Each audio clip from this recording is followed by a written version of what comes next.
Hello, hello, hello. Round two, everybody. Happy Saturday. Okay, I got something I wanted to do here.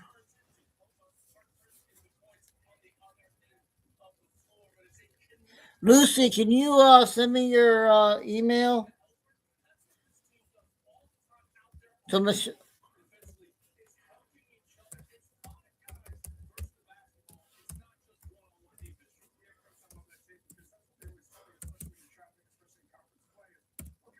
Hey, Tim, do you have an email, Tim?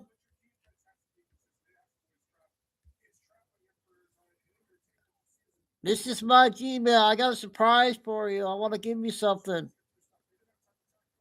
I need your email.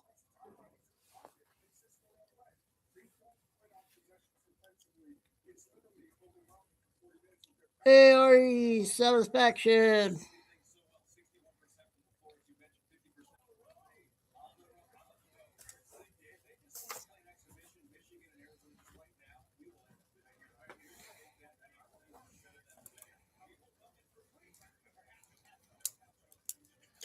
I don't know why I can't do it here by pushing the button. It's weird.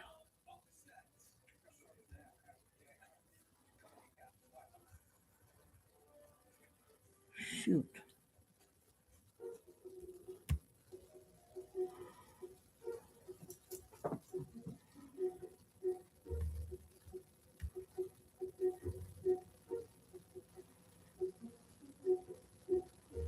Oh, what did I do wrong? Oh, great.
Yeah, I'm working on getting a couple of wrenches out.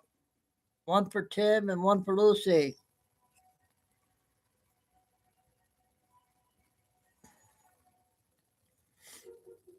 I got to get your email so I can send you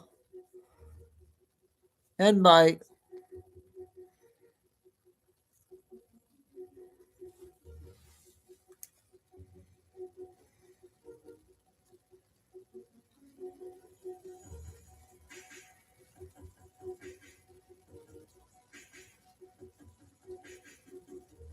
Okay. Think I got somebody.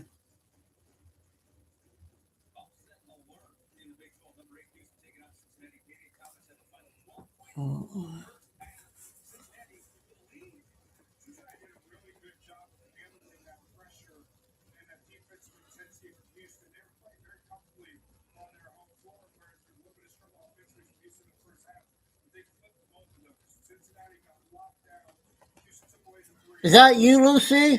Oh wait, you got it, Lucy. Tim, text something in chat.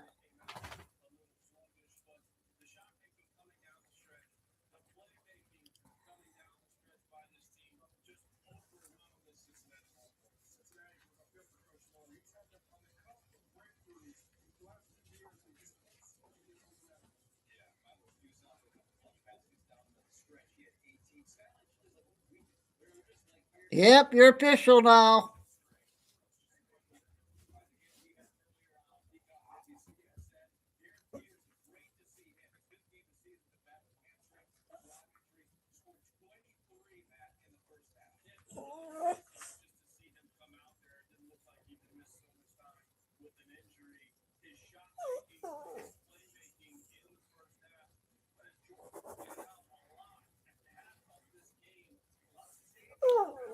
It has to be a Gmail account, Tim. If you got a Gmail account, but so if Lucy, if you can send me a Gmail.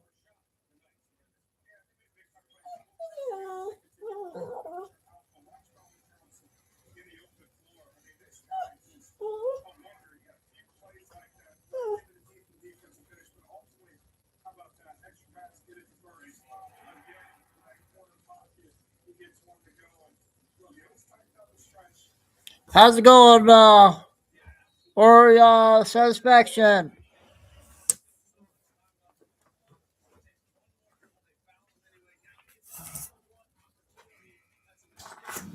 Come on, come on, come up here. Come on.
Okay. We got 12 showing and a few in chat. So I guess we'll go ahead and get started.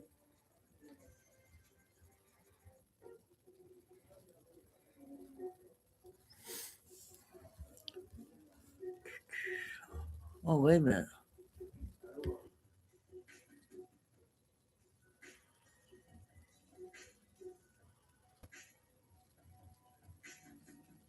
Oh.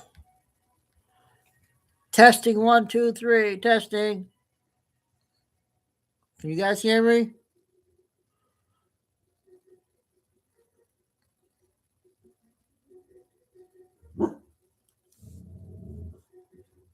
Carol, I just gave Lucy a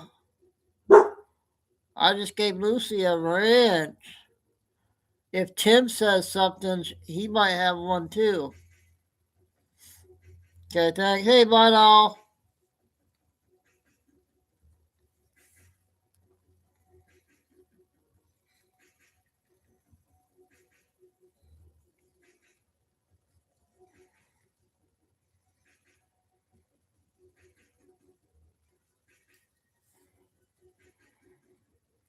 There it is. Wow, Tim. You and Lucy right next to each other. Happy New Year.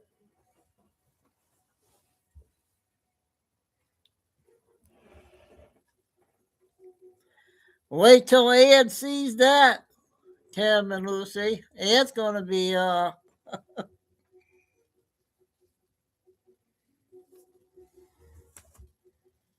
she she'll be in. She'll be in here.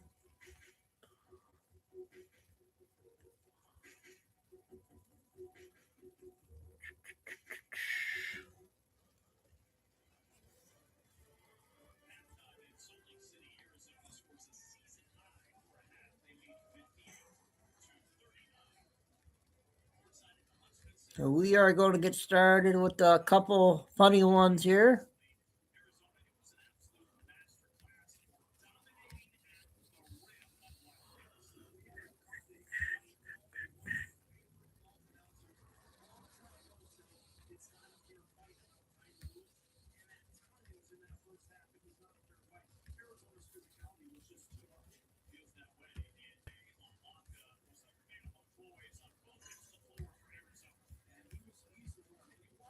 Ah.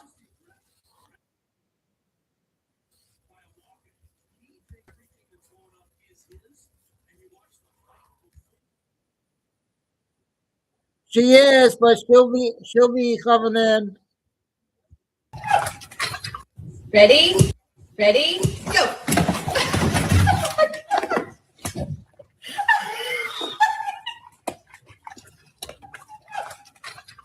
Ready? Go! Look what that dog did.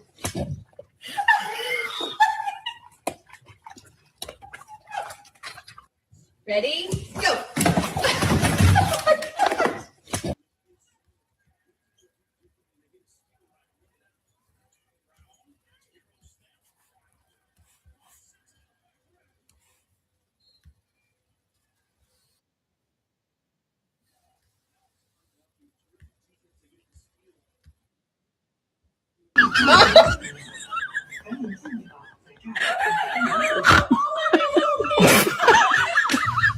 Three, two,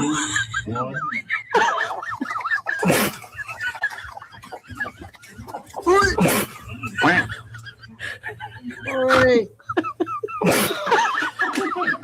Ready? Set,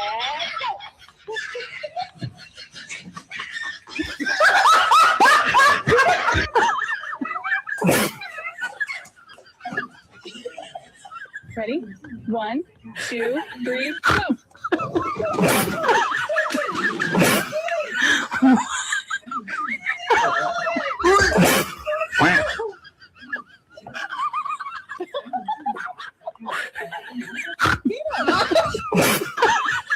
Yeah,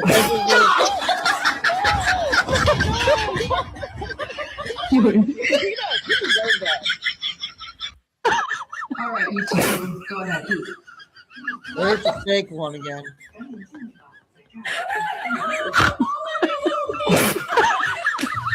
Three, I thought that was good to open up.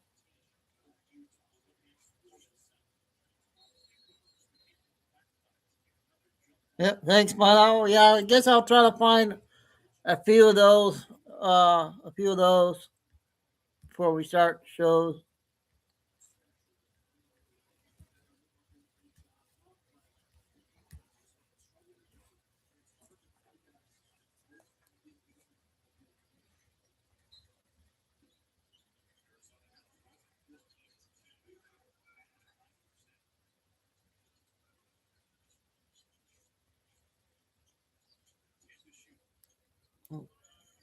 Ooh.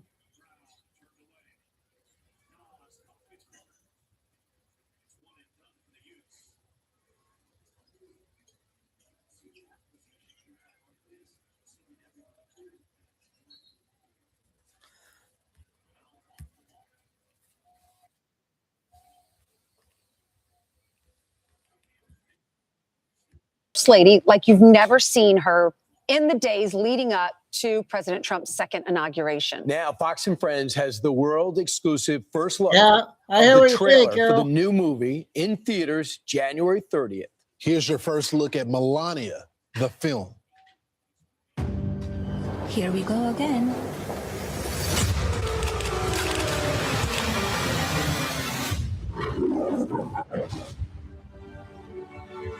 You can come in. I don't want to. Our proudest legacy will be that of peacemaker. Peacemaker and in the fire.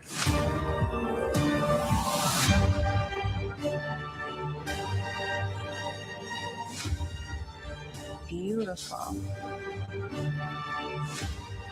Together with like-minded leaders, we have a voice. Is it safe? It is safe.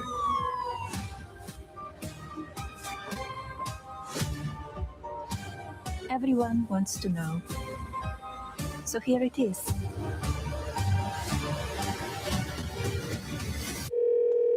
Hi, Mr. President. Congratulations. Did you watch it? I did not. Yeah, I will see it on the news. Melania, rated PG, exclusively in theaters January 30th. Oh, this is going to be good. I guess like that one. Yes. Oh, the promo is fantastic. They did that well. That was good.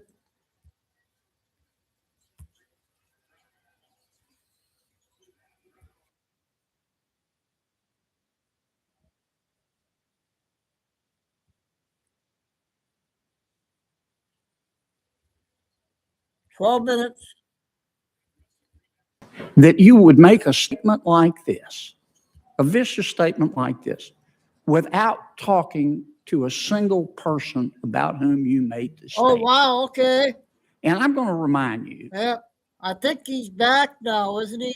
you know, I know. you can only be young once, but you can always be immature.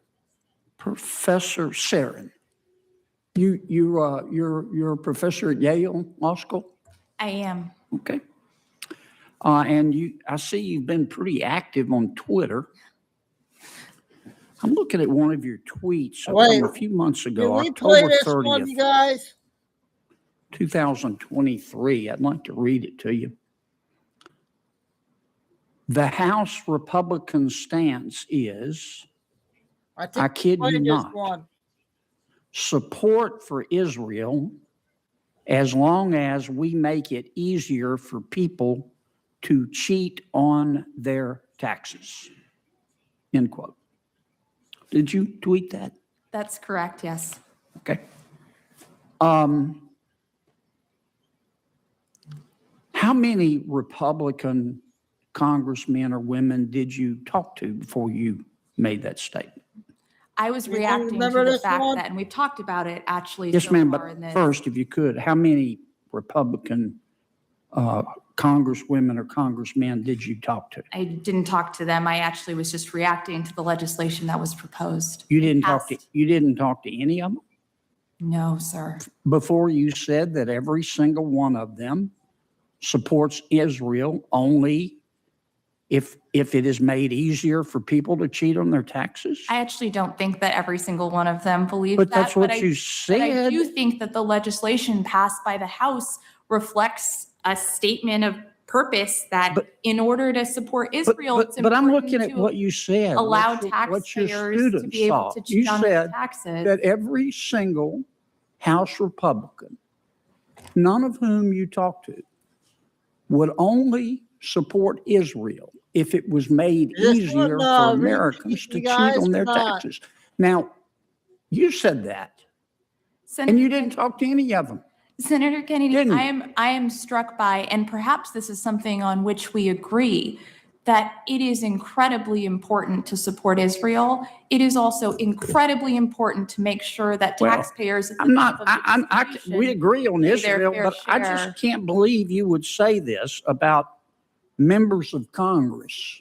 It's pretty pejorative, vicious. Let me finish.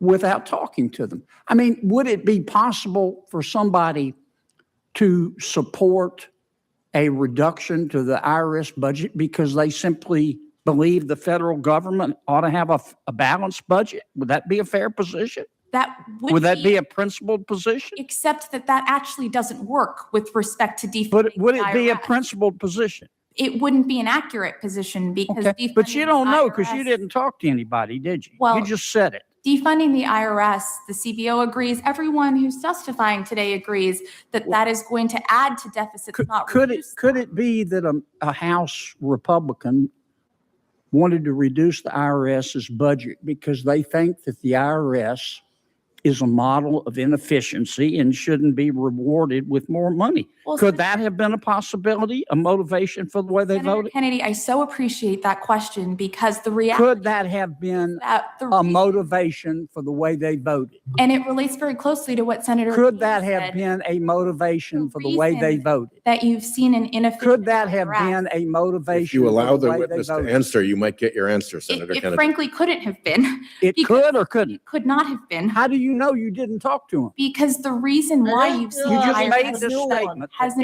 been able. every Republican in the House supports Israel only if it has been made easier for people to cheat on their taxes. Could it be that maybe a House member thought that, well, the more money we spend, the more deficits we have, and the more deficits we have, the more pressure is put on interest rates, and the higher interest rates go, the more it hurts the poor. Could that have been Senator the position Kennedy, of one of the House Republicans? Senator Kennedy, Could it have been theoretically? couldn't have been because Could it? everyone couldn't have agrees. been? It frankly could. How do you know you didn't talk to him? Well, I know that everyone agrees. This is good. I'm just hoping I don't think I played it. I can't remember. It's 12 minutes. We're halfway. Including witnesses across the aisle, including CBO, including every single tax expert that has contemplated this question, that defunding the IRS makes deficits worse, not better. And so this is a deficit I just find it, measure. Professor, appalling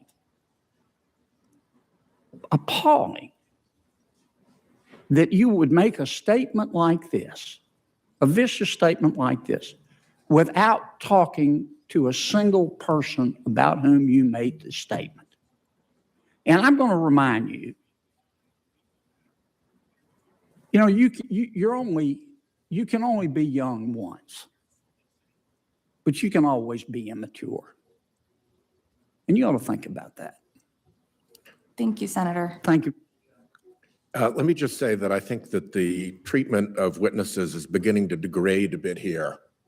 And I'm going to strike some commentary if it continues down this road. I think personal insults to witnesses are not appropriate, and I will not be tolerant of that in this committee. Well, could I respond, Mr. Chairman? You're going to fire away. I think you just called a you're going to do what you got to do, but I'm going to continue to use my time. You bring witnesses as you're entitled to, and some of them are very good. Some of them this is a new one. have the credibility of Michael Avenatti. And I'm going to use my time when I think it's appropriate to test. I'm going to use my authority as chairman to test credibility, witnesses' credibility. So you do what you got to do, and I'm going to do what I got to do. Good behavior in. But if that is meant to bully me, you're talking no attempt to the wrong guy. Okay. No attempt to bully you, none at all. It's to keep the witness and the committee free of bullying. I'm entitled to test their credibility, and I think one of our witnesses just got tested. I hope I passed, Senator. Right on that. You didn't. Professor Keenan, you teach at Tulane? Yes, sir, I do. I have that privilege. And you have your own website, KeenanClimate.com, is that right? Yes, sir, I do. Okay. And you describe yourself on your website as a globally recognized thought leader. Is that correct? Yes, sir. Okay. And you give paid speeches, do you? On occasion, I do. You have your own agent, I believe, according to your website, Lee Bureau. This is correct. And how much do you charge per speech? It varies depending on the audience, the amount of preparation work that goes, and the amount of follow through. The last paid speech you gave, how much did you receive? I'm happy to follow up on. You don't remember? I do not. Do you give that money to Tulane? I do not. You keep it? Yes, this is outside of my capacity as a professor. Right. As is standard course. You recently sent a letter.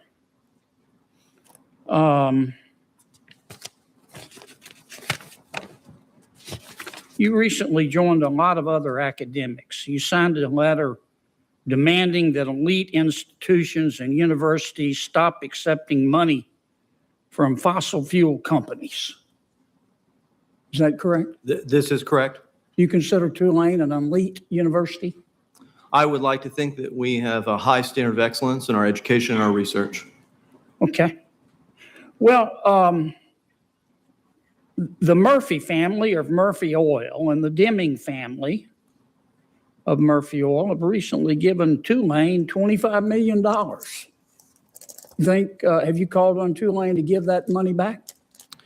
Well, it's not, they didn't give that money to my unit or the department or school that I work. Have you called on Tulane to give that money back, or you think that's okay for them to keep it? It's their prerogative, not mine. Okay. But yet you just signed a letter saying that all elite universities should refuse fossil fuel money. Did you put a footnote in there and say, except my own? Well, what I'd like to say, Senator, is that I believe it raises a conflict of interest for those that research climate change that are supported by the fossil fuel. Yeah, but then why don't you ask Tulane to give the $25 million back? Well, I think in the context, if that money were to be used to support climate research, information, disinformation, or whatever it may be, then that may be an appropriate conflict of interest. But I think in the context. You don't see the hypocrisy here? It is a hypocrisy in those that may read and interpret it as such. Maybe it's like Washington. If there weren't double standards, there wouldn't be standards at all. Let me ask you this. You also participated in another article here criticizing Houston for building new buildings and McMansions. And you said, I'm going to read your quote. I don't want to misquote you, Professor. That means we have to change our consumer preferences. You could have a super efficient, energy efficient mega mansion in Houston or the suburbs, but it's still a mansion. You're still over consuming space. Did you say that? Yes, sir. That's based on work as a member of the IPCC. Our research suggested that reducing our footprint in terms of total spatial footprint would have significant impacts on the decarbonization of the built environment. And so you're saying that people should live in smaller houses because larger houses contribute to CO2 emissions? 100%, Senator. Okay. Well, recently, Tulane finished the Commons. It was 77,000 square feet, $55 million. Recently, Tulane finished the Golding Woldenberg Business Complex, $35 million to complete, 92,000 square feet. Boy, that's a McMansion. Mustapher Hall, 23,000 square feet. Paul Hall, 36,000 square feet. Richardson Hall, 50,000 square feet. Housing redevelopment phase 1, 230,000 square feet at Tulane. Have you called upon Tulane to stop these buildings? Sir, the habitable space within those units are roughly the size of the conference room back there and are indeed quite small. But they contribute to does everything that we does do, the Commons contribute more to climate change than a McMansion in Houston? You were pretty quick to criticize the people of Houston for wanting to build, you thought, McMansions, but you don't criticize your own university?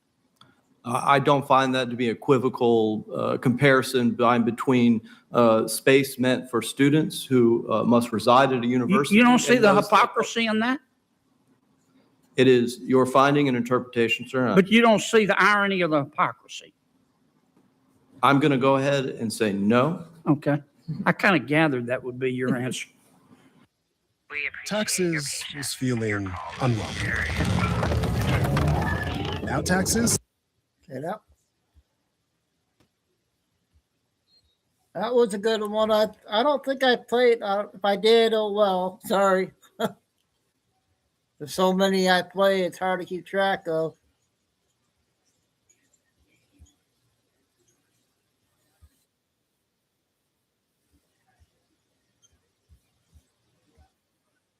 Secret weapon this week. That's a map of the Bering Strait joining the United States and Russia. It was included in the secret Soviet KGB files on the Kennedy assassination, which were delivered to Representative Anna Paulina Luna on Tuesday. The project was called the Kennedy-Khrushchev World Peace Bridge. Only a few documents from the previously secret Soviet files on the Kennedy assassination have been translated from the Russian. They were delivered to Congresswoman Luna by the Russian ambassador to the United States. Luna chairs the House committee, which is looking into declassifying our nation's political secrets. Despite the language barrier, all the usual Kennedy assassination experts are spouting their theories about whether the documents are authentic and whether anything from Russia can ever be trusted. And as usual, they are missing the forest for the trees. It's the Kennedy-Khrushchev Peace Bridge, which is important, not some new tidbits about Lee Harvey Oswald in Russia or Mexico or LBJ's suspected complicity in the assassination. Yep, you're welcome. Kirill Dmitriev heads Russia's sovereign wealth fund and is very, very close to President Putin. He has repeatedly said that this project's revival is at the center of U.S.-Russian discussions about new economic relations after the Ukraine war ends. In his most recent post, he says that Elon Musk's Boring Company is the right contractor for this tunnel project. It would now be called the Trump-Putin Tunnel and join the U.S. mainland with Russia.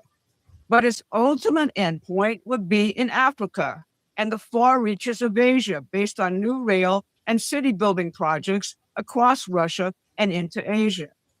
Here's President Trump torturing Volodymyr Zelensky with this project in the Oval yesterday.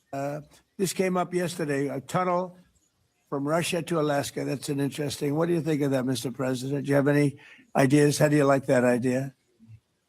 I'm not happy with this. I don't think you're going to like it. I don't think he liked it. I don't think he liked it. We know that the Bering Strait project was part of the previous Trump-Putin meeting in Alaska.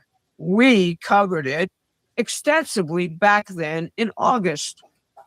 I'm Barbara Boyd, and I'm the co-author of the ebook, A Police Dossier. It's the British Who Murder Our Presidents. You can get it by following the link in the description. Today, I'm going to first talk to you about what happened this week in President Trump's divine mission for peace. Then I'll discuss the Bering Strait project and why it is a huge clue about why JFK was assassinated. To the shock of the globalists, Trump started the week signing peace agreements in the Middle East, the cockpit of forever wars for centuries. In Egypt, he put world leaders to work on the immediate task of rebuilding the destroyed Gaza Strip. Europeans, Indonesians, all the Arab states, Pakistan, are being tasked by Trump to build rather than endlessly pontificate their positions on world issues. How fast they start building will determine whether the peace holds. The Russian government revealed its most secret weapon this week. That's a map of the Bering Strait joining the United States and Russia. It was included in the secret Soviet KGB files on the Kennedy assassination, which were delivered to Representative Anna Paulina Luna on Tuesday. The project was called the Kennedy-Khrushchev World Peace Bridge. Only a few documents from the previously secret Soviet files on the Kennedy assassination have been translated from the Russian. They were delivered to Congresswoman Luna by the Russian ambassador to the United States. Luna chairs the... That was Chico.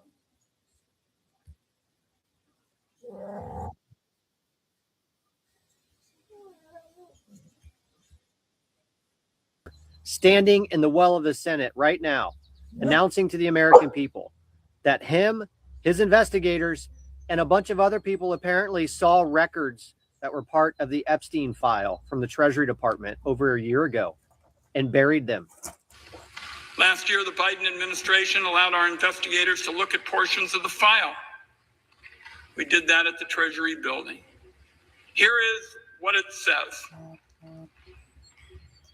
Treasury's Epstein file details, Mr. President, 4,725 wire transfers. Let me repeat that. 4,725 wire transfers, adding up to nearly $1.1 billion flowing in and out of just one of Mr. Epstein's bank accounts. He then goes on to make the accusation that all 4,700 and some odd wire transfers should have been individuals that they investigated. And the problem is, as he said, their investigators saw those records a year ago. And Senator Wyden and whoever else saw those records sat on them and did nothing, which means the Biden administration had them also. So I have a couple questions, Senator Wyden. How long have you known about those 407 some odd thousand wire transfers? And what did your investigators do to try to find out who those people were, who the recipients were? And more importantly, why did you bury it, Senator Wyden? And another question, if the Treasury Department had access to those wire transfers, where did they get them? When did they get them? How long did the Biden administration have them? And why were they burying them and sitting on them? Folks, we have a major problem on our hands. We now have a sitting Democratic senator. We haven't played him in a while. He does good. Another one we haven't played.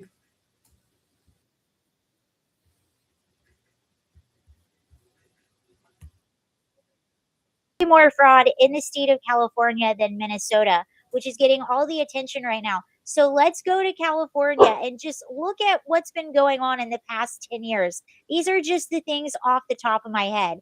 So California, $24 billion in missing homeless funds, $17 billion spent on the high-speed rail to nowhere. Okay, I do know that I misspelled scored, speed, whatever. I'm only one man. Leave me alone. $30 billion in COVID unemployment fraud. So these were claims that were collected that were fraudulent. $10 million in financial aid fraud as 1 million fake applicants enrolled in community college and got financial aid benefits. Oh, and this right here, this is just a little random guy that I found the other day. President of UMI Learning Center sentenced to 27 months in prison, ordered to pay $3.7 million and back in stolen child care benefits. This is San Diego, California. This was back in August 21st, 2024. And you know what's crazy about California, despite all of this, instead of actually going in and fixing the fraud, they're just going to raise taxes. So there's actually a bill introducing a wealth tax, which would be essentially a one-time 5% tax on all of the state's billionaires, which would be, I think, give or take, around 200 billionaires, which obviously the tech bros are like, yeah, see you later if you pass this. And isn't this just par for the course, especially in states like California, where we have grown so accustomed to watching our quality of life dwindle while everything gets exponentially more expensive? Taxes keep having to be raised. It's always the millionaires and the billionaires who need to pay their fair share. Meanwhile, we're not acknowledging all of this fraud, all of these wasted taxpayer dollars. Also, watching some of our essential services being taken away. So going into 2025, $17 million was cut from the fire department, despite the chief saying that this could have catastrophic effects if something major would have happened. And this happened right before the historic Palisades fire. Trump just posted on social. We haven't played her in a while. She did a good job. This one is from Mike. I can't remember if I played this one.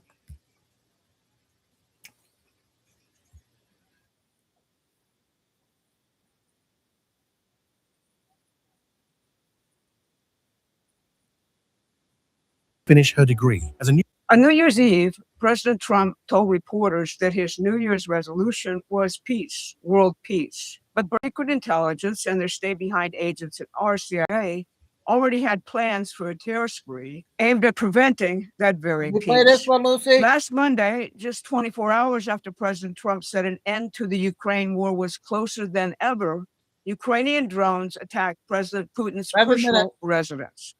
That was followed by a Ukrainian attack on a Russian New Year's Eve party, which killed 27 civilians and wounded 31.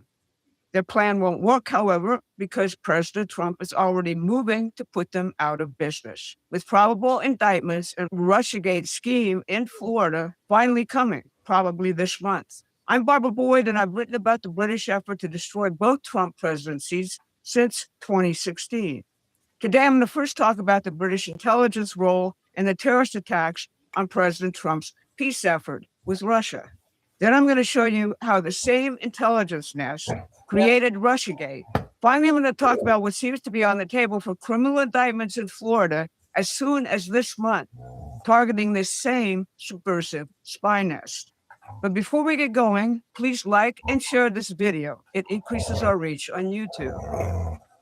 Last Monday, just 24 hours after President Trump said an end to the Ukraine war was closer than ever, Ukrainian drones attacked President Putin's personal residence. That was followed by a Ukrainian attack on a Russian New Year's Eve party, which killed 27 civilians and wounded 31. Then on Friday, the Ukrainians claimed the Russians fired 2 missiles at an abandoned shopping center in Kharkov, Ukraine's second largest city, injuring 19 Ukrainians. But video from the scene shows no such missile attack. This terror spree was accompanied by a mainstream media psyop. It asserted that the CIA does not believe that Putin's residence was even attacked. And it says that Trump himself has green-lighted CIA sabotage attacks on Russian oil tankers and refineries. The same media has been screaming for months that Trump's peace effort is a sellout to Putin, the master of deceit. That's the same lie they deployed in Russiagate. The obvious intention is to collapse the president's peace effort, despite the equally obvious fact that Ukraine has lost the war. A secondary objective is to reinforce the brainwashing of the U.S. population about Donald Trump and Vladimir Putin, which Russiagate spawned. The globalists are desperate to prevent the new strategic and economic alignment with Russia under the president's new national security strategy. It's the same British strategic goal which led to Russiagate and the sabotage of President Trump's first term. Short videos. Many people have forgotten that the British sabotaged the last chance to end the Ukraine war early back in 2022. That was before millions were killed. British Prime Minister Boris Johnson flew to Ukraine to inform his puppet, Volodymyr Zelensky, that the peace agreement ready for Zelensky's signature must be scrapped. Ukrainians were informed that they had to keep marching towards national suicide by the British and that other British vassal, Joe Biden's United States. Since 2015, British intelligence has trained Ukrainians in sabotage, assassinations, and other covert acts of war and provided intelligence regarding the targets for those actions. The aim is to keep Ukraine fighting Russia even if peace is on the agenda and Ukrainians are being needlessly slaughtered. ISIS-led terror tactics are a British specialty. Former MI6 chief Richard Moore calls these terrorist acts covert action. In a Paris speech, Moore said British spies were channeling Churchill's orders to set Nazi-occupied Europe ablaze during World War II, except this time the target is nuclear-armed Russia. In an unprecedented joint appearance, William Burns, Joe Biden's CIA director, and Richard Moore said British intelligence was so deeply integrated with the CIA under Biden that the two agencies acted as a single unit. Think about that. The new MI6 director, Blaise Metrovelli, is the granddaughter of Konstantin Dobrozovsky, a Nazi spy, Ukrainian operative and war criminal described as the butcher for his slaughter of Jews near Kyiv in World War II. Given this background, how can there be any doubt who was responsible for the recent terror spree against Russia and for the CIA lies about it? The immediate question to CIA Director Ratcliffe must be, has this network been purged? Otherwise, CIA intelligence to the president is deeply contaminated and can't be trusted. Now, if you like how we seek and report the real story despite the noise, please like and subscribe to our newsletter now. The link is in the description. If you're looking for the activation switch for London's terror spree against Trump's peace plan, it would be this Trump statement in his press conference last week with Zelensky. If you live in a Michigan zip code and have 0 DUIs in the last 5 years, listen. A very interesting President Putin today. I mean, he wants to see it happen. He wants to see it. He told me very strongly. I believe him. Don't forget, we went through the Russia hoax together. And he'd call me, I'd call him, I'd say, can you believe the stuff that they're making up? And it turned out we were right. They made it all up. And despite that, we didn't get into wars and we didn't get into problems, but we weren't able to trade very much or any of that, which was a shame because, you know, a lot of success could have been had by trading with Russia. They have great land, great minerals and other things, and we have things that they want very badly. But the Russia hoax, which was a terrible made-up fictional thing by Crooked Hillary and by Adam Shifty Schiff and bad people, sick people, they made it up. It was all a made-up hoax, but it kept us really from dealing with Russia, kept Russia dealing, you know, from dealing with us. So, but despite that, we got along. And I don't know. I think we're going to get there. I know him very well. I think we're going to get there. Russiagate was launched because London already knew that Trump was going to redraw the world map to stop forever wars if given the freedom to act in 2017. That meant Trump was poised to reject London's regime change plan concerning Russia and open massive joint economic development to benefit both countries. In London's scheme, Ukraine is being used as the organizing center for Russian regime change, and that is still London's plan. Trump wanted revived and restructured trade relations with China rather than going to war with them. Both changes are now at the center of Trump's new national security policy, along with a singular focus on improving the lives of America's working and middle classes. The key criminals in Russiagate were British spies primarily centered around the networks of one Sir Richard Dearlove, the former head of MI6. Dearlove is a business partner of Stefan Halper, the operative used by MI6, the CIA, and the FBI in their efforts to entrap and defame Trump supporters as Russian pawns. Dearlove vouched for and mentored Christopher Steele in Steele's operations against Trump. Steele, of course, is the author of the completely fabricated dirty dossier against Donald Trump.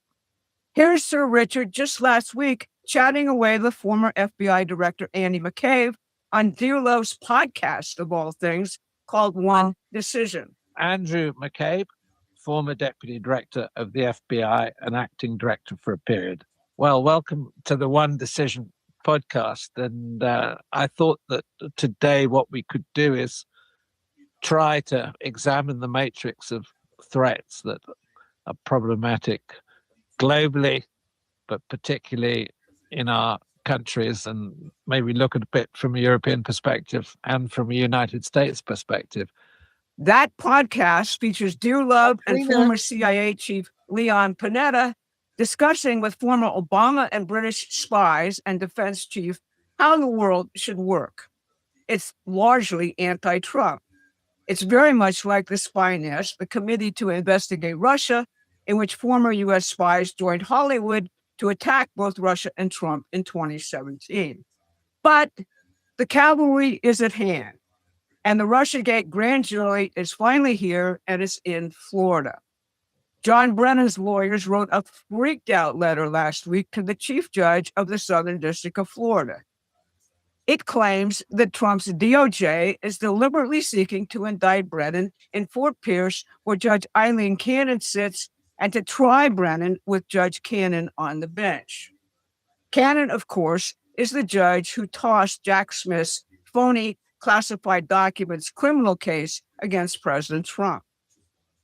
We can't claim to know all the ins and outs of this, but it's believed that the DOJ is bringing a wide-ranging civil rights criminal case against the Russiagate actors. The first act of that conspiracy was Obama's fake intelligence assessment in January of 2017, claiming that Russia interfered in the 2016 election to elect Trump. That intelligence assessment was manufactured by John Brennan and his British masters. The last act of the conspiracy occurred in Florida with Jack Smith's raid on Mar-a-Lago.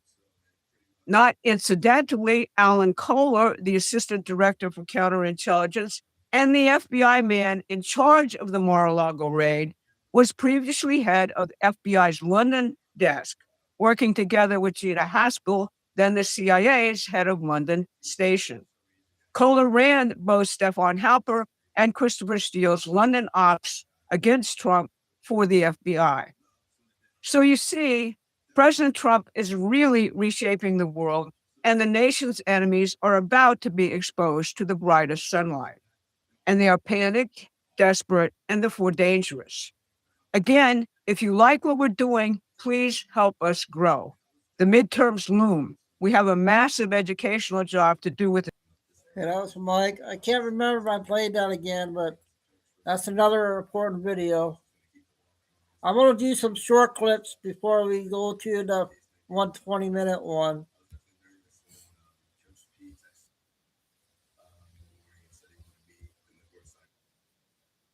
is support for what this administration is doing. If you look at the public polling, 70% of Americans, according to CBS, believe that President Trump is delivering on the promises he made.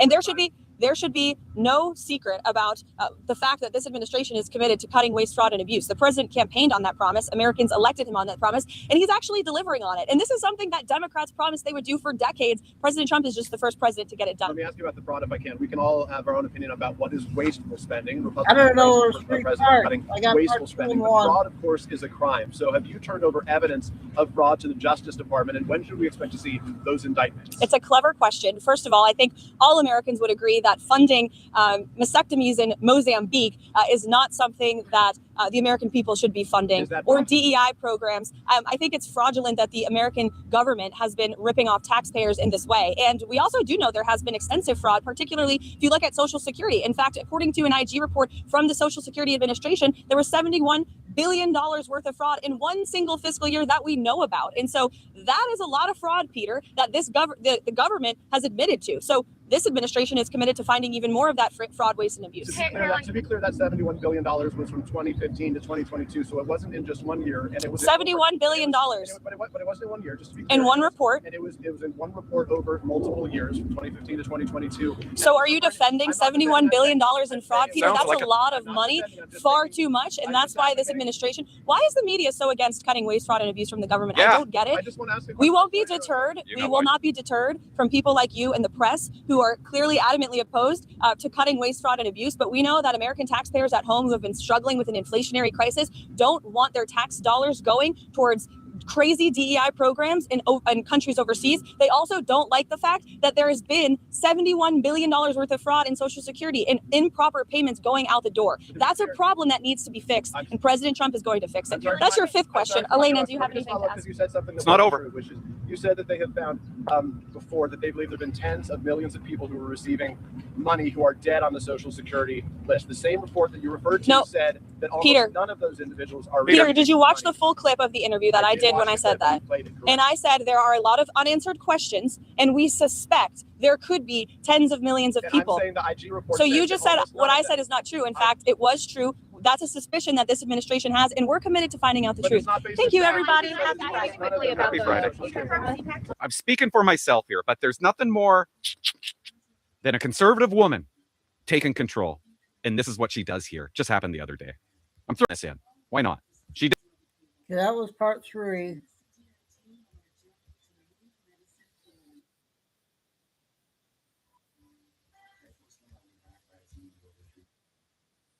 Who do you work for? I work for ABC News, sir. Who? ABC News. No wonder. let me just tell you that I have today the highest poll numbers I've ever had. Yeah. I have today the highest poll numbers of any Republican president ever. Not according to the We haven't View. even checked the Democrats, but that's what I was just told. And they like the job that we're doing. They like the job that Elon's doing. He's doing something that a lot of people wouldn't have the courage to do. We want to streamline our country. We want to streamline, because you know why? Because we want our country to survive and thrive. And we're finding billions and billions of dollars of waste, fraud, and abuse. Billions. And I mean numbers like you wouldn't believe. And we haven't even started yet. People got a problem with that. So it's actually just the opposite. We've polled it, and people are thrilled. They can't even believe it's happening. And it won't affect many people. It only affects the people that get caught stealing. I'll get to the press secretary in a second, but I just want to show you guys. This guy's a stand-up comedian. One joke. And then if I could, sir, just ask you about Kash Patel, who's going to be sworn in soon as your FBI director. Talk to us about your reaction to him getting sworn in and the fact that many agents across the country are concerned that they will be fired en masse for simply just doing their job. No, I think the agents are very happy about Kash. In fact, the agents led the charge for Kash. What a great name. One of the reasons I loved Kash and wanted to put him in is because of the respect the agents had for him. I think he'll go down as the best ever at that position. And it turned out he was very easy to get approved. You know, I was not sure. He's a tough guy, strong guy. He has his opinions, and I wasn't sure. He turned out to be he went very smoothly. I don't know if he's in the room now. He's going to be in the room very shortly. Where is he? Hopefully I'm saying the right thing. I can't speak too badly about him. I better be careful. You know, I will say this about Kash, and Howard understands this. And I think this is ABC again. Oh, my God. I missed this. Let's watch it. Coming here with tremendous dollars. They're going to be spending a lot of money in the What he says United there. States, more than they've ever spent by a factor of probably 10. What are you doing? Did you were reporting that you were signing a member later to counter digital service taxes? Will you speak? I mean, what are you doing? Reading it? Yeah, Can't my you just say question. it without having to read it? My question? Yeah. Oh, sure. You know, that's why we like the guy. He just talks normal. What are you doing? Can't you just say it? Do you have to read it off a piece of paper? Press secretary. This girl is growing on me. Owns this reporter. It's priceless. Let's watch her walk up. Good morning, everybody. Good morning. Happy Friday. Can I ask you a question, Caroline, very quickly? Sure. We're now hearing from constituents in some traditionally red Okay, I'm just going to say so. I'm not a lip gloss guy, but that's kind of do it. Okay, it works. She's bringing lip gloss back. It's been gone since the 80s, but I like how you wear it. districts right now complaining about what they say is the chainsaw approach and saying that it's been done very sloppily, the cuts to jobs and spending. How do you respond to that criticism? I love this. I love how the media takes a few critics when the inspiring, they don't like the work of Elon Musk and these other. Okay, last one, part one. Nope. I gotta fix part one now.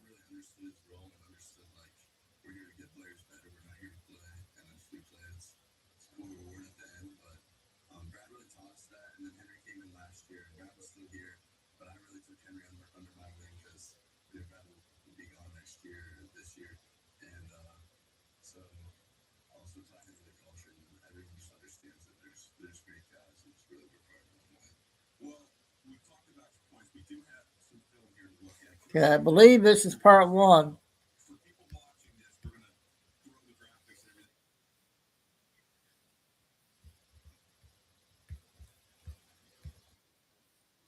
Any federal funding at all if you don't. And enjoy your life after governor, because I don't think you'll be in elected politics. And I think this is ABC again. Oh my God. I missed this. Let's watch it. Clinton Jaws, please like this video. It's the only thing I care about. And when you like it, it does something really weird to the video. The video goes crazy, like my last video. Trump and the new press secretary. This is not getting old. I can't get enough of it. Every time they wreck somebody, I'm showing it to you. Trump does it twice, and the press secretary does it twice, and it's beautiful. Let's watch. This just happened. Trump gets into an argument with a governor on live TV. I love that they're winning because it took so long. For 4 years, we've been losing. Not anymore. You don't stand a chance against these two. Trump's talking about men in women's sports. And what kind of idiot do you have to be to disagree with that? And hadn't been broken in 19 years. And then guy walks up who transitioned. He transitioned and he knocked out that record by about 100 pounds. That will be a record not going to be broken again in a long. So we put a ban on it. And obviously to protect women. I mean, the women, if you watch the Olympics, you had two transitioned people that were fighting in the women's boxing. They have women's boxing category. And if you saw that, makes sense. It was brutal. What happened to the Italian woman was a really good boxer. After one punch, she said, no more. I've never been hit. It was a left. It was not even it was just a left jab. She got hit so hard. She said, I can't do it. They forced her to go out. No, go out again. You'll do it. Goes out again, gets hit again. No, that's it. She didn't want to die. And it's crazy, but did a good job. The NCAA the new has guy, complied immediately, by the way. That's good. But I understand Maine. Is the Maine here, the governor of Maine? Are you not going to comply with it? I'm complying with state and federal laws. We are the federal law. Well, you better do it. You better do it because you're not going to get any federal funding at all if you don't. And by the way, your population, even though it's somewhat liberal, although I did very well there, your population doesn't want men playing in women's sports. So you better comply because otherwise you're not getting any federal funding. See you in court. Every state, good. I'll see you in court. I look forward to that. That should be a real easy one. Yeah, And enjoy your life after governor because I don't think you'll be in elected politics. Every state has a responsibility to comply with Title IX. They have an obligation, a legal obligation. Okay, that's just about over. We got the lady from YouTube, 28 minutes, guys.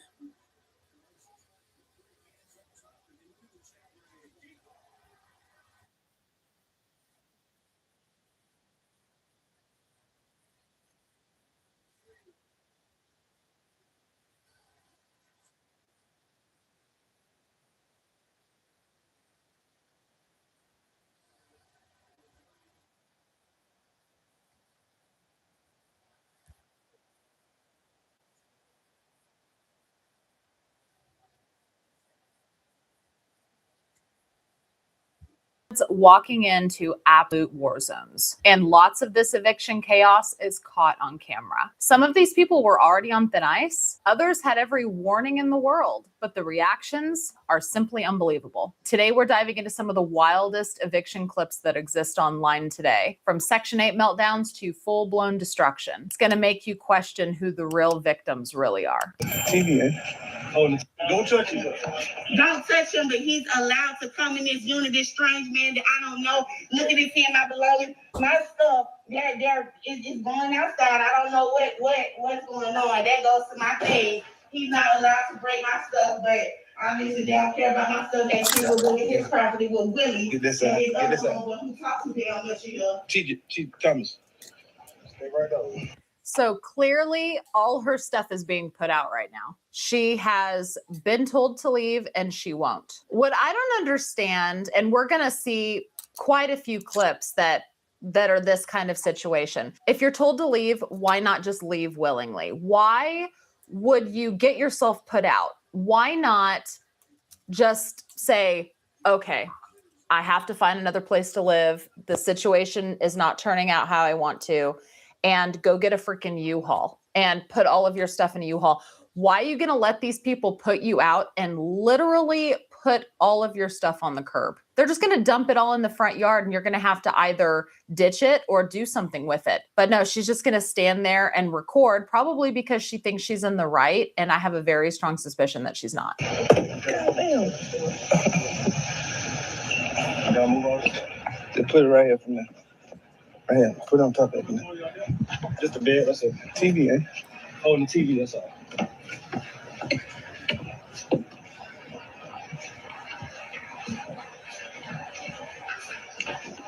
Where are you on? Wow, Willie gets to go in the bedroom.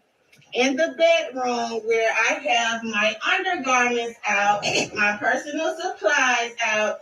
Willie gets to come in here. Mr. Talk Too Fucking Much gets to also come in here. He's touching the bedding. He's touching my bedding. This man that I don't know what this man has been. They got shoes on in the place. He's putting this is absolutely fucking ridiculous. They're the ones that are ridiculous? Honey, you have been asked to leave weeks ago. That's what the caption on the screen says. Supposed to be out weeks ago. Showed her some grace and she showed her ass. Obviously, when you get evicted and you don't leave, they're going to come in.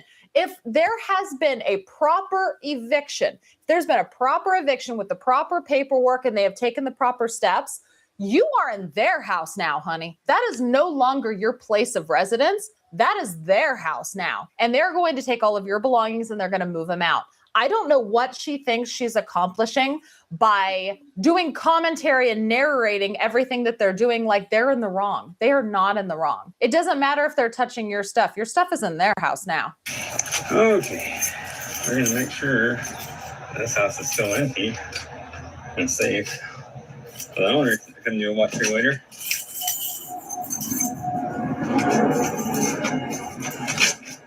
Hello? If anyone's in here, you need to make yourself known right now.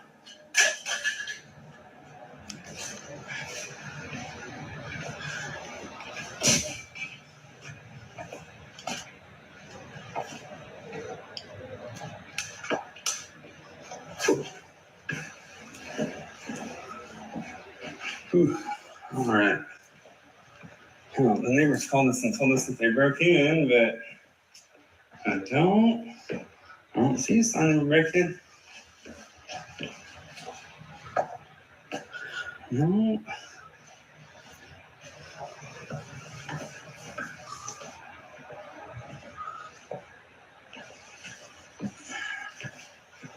Let's check the backyard. Oh, man. That's going to be fun.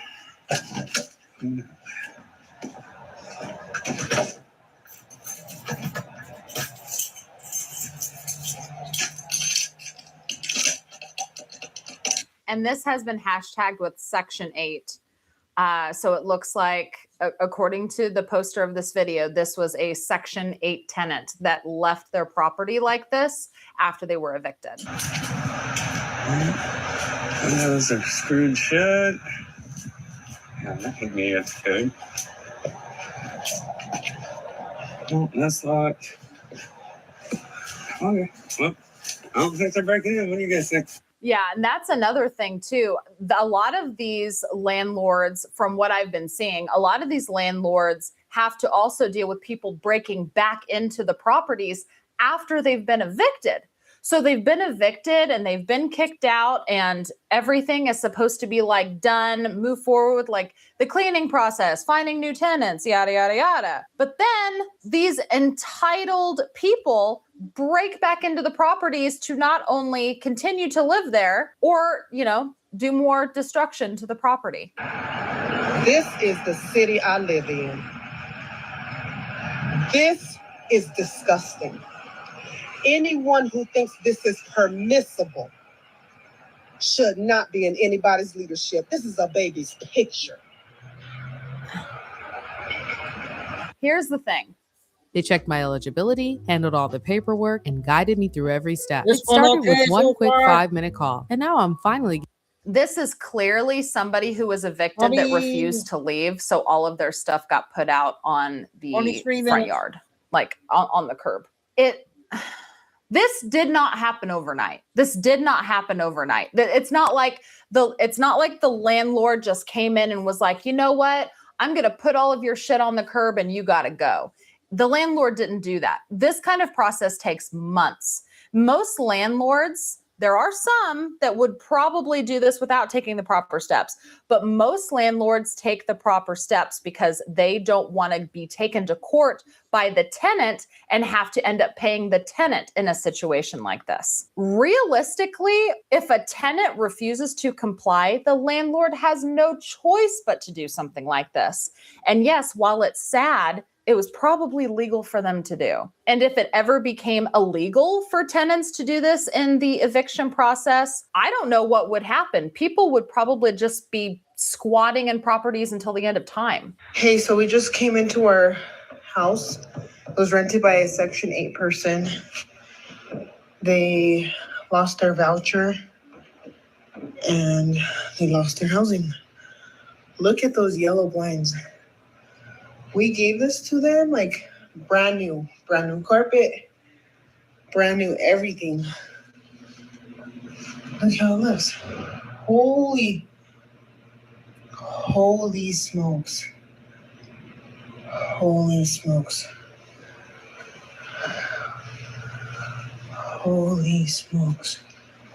It's bad. Look at that.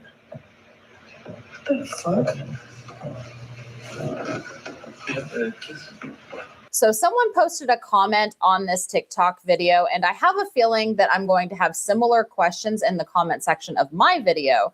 This person says, what does Section 8 have to do with it? If you remember back at the beginning of this video that we're watching right now, she said that they were Section 8 tenants. Someone saying, what does Section 8 have to do with it? A lot of the destroyed properties that we're going to see in today's video were Section 8 tenants. And I think the reason why people point out that it is specifically Section 8 is because there are a lot of landlords that will say, I will not take Section 8 tenants. I will not take Section 8.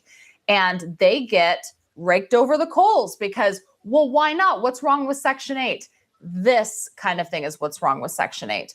With Section 8, if the state cuts off funding, that means that you don't get your rent anymore. And if the tenant doesn't have the money to pay it, what do they have to lose? If they're angry that they're being put out, they're going to destroy your property. Whether it's your fault or not, you might just be evicting them because they lost their voucher. Like this landlord said, she said that they just simply lost their voucher. And because the tenant lost their Section 8 voucher and they were getting evicted because the state was no longer paying their portion of the rent, the tenants clearly took this out on the property, and this was not the landlord's fault. It was not the landlord's fault if the tenant loses their Section 8, but they're getting the brunt of the anger that the tenant has with their property being trashed, and they're going to have to fix all of these damages now. And where is that money going to come from? Clearly, the tenant doesn't have it. They were on Section 8. So this landlord is just up a creek without a paddle. That is why landlords won't rent to Section 8. And that is why Section 8 tenants being disclosed in these videos destroying properties matters. Our Section 8 tenant hasn't paid a dime out of their own pocket since November of 2021. That's almost 4 years of non-payment. And today, now that the eviction's finally over, we're going to go inside and see just how badly they've trashed this place. I mean, this is pretty trashy, and it's not all that surprising. I mean, the warning signs were all there, right? Being on Section 8, not paying $5 a month. Where share was $5 a month, you couldn't or you wouldn't pay it, right? What kind of respect does that show for anything? And, Mom, that question is answered by the way you've treated the property. What the hell is that? I mean, here you go, shocker, right? Got an ashtray in the place. You've got ash everywhere. I mean, everything is coated with ash. All right, so on to the next bedroom. Remember, this is a 3-bedroom apartment in Massachusetts. This place was, wow, that's a lot of crap. Oh my God. I mean, I wish I could tell you I'm utterly shocked and who could live like this. I know who could live like Did you hear that? Almost 4 years they never paid a dime. 4 years and the eviction process is finally done. They haven't paid since 2021. They were probably getting their money from the state, but the state rarely covers 100% of the rent. So this landlord was probably fighting to get this tenant out for a really, really long time. I'm not saying I'm not. I swear to God, I'm not saying shit here. I'm not. The landlord gonna have to come and move my side. Do you want my this house? Because anyone else touching it, I'm I swear to God, and I put that on my child. I put that on my child. Hey, we got an eviction here today. 16 minutes. No, I ain't know nothing about that. You didn't go to court? You missed. Yeah, you didn't go to court? I went to court on the 6th of March or something like that. Okay, so what happened? Paid me arrangement or something like that. Yeah, April 6th. Yeah, you got a judgment. What now? I said he told us we can pay it down, and we only had like 2021 or something like that. And he thought he was going to get out of it. So I told him that I was in the process of losing my job, but they don't understand it. So I was trying to make like a arrangement. My dude that I'm currently talking to, he texts him. He don't text me. So I'm trying to see what's going on, like how my name on stuff. And you don't text me. You text my dude that helped me pay my rent. You ain't communicating with me at all. So that's why I'm looking like, what? Eviction what? I went to court, but then, you know what I'm saying? He told me to pay what I can. And I just gave him the whole 11. Then he told me to come back around and pay my rent. And I did it. And I know my rent. I'm not slow. You got to be working with me. Then you try to put me in eviction every month. It's weird. That is weird. You can't. Out there against the law, you can't treat nobody out there on 1 month behind. That's weird. So how much you behind right now? I really just don't, you know what I'm saying? I'm keeping up with them. If you ask me, I'm 1 month behind because our late fees. They add $100 late fee every doggone time. Like, that's not going to add up. Well, you going to open the door? When you said you were talking to your boyfriend. He not even heard. You know what I'm saying? I don't even have the landlord number. So that's what I'm saying. So how did boyfriend get involved? Because he made him as being a private owner. We got these out as a private owner. You know what I'm saying? I didn't even communicate with him. The only thing I did was sign a lease with my name and a job. All I did was sign a lease. All I did was sign a lease. I don't understand. You have to pay your rent. You have to pay your rent. Why are these people so surprised when they get an eviction notice when they don't pay their rent? Said it yourself. You signed a lease. Pay your freaking rent.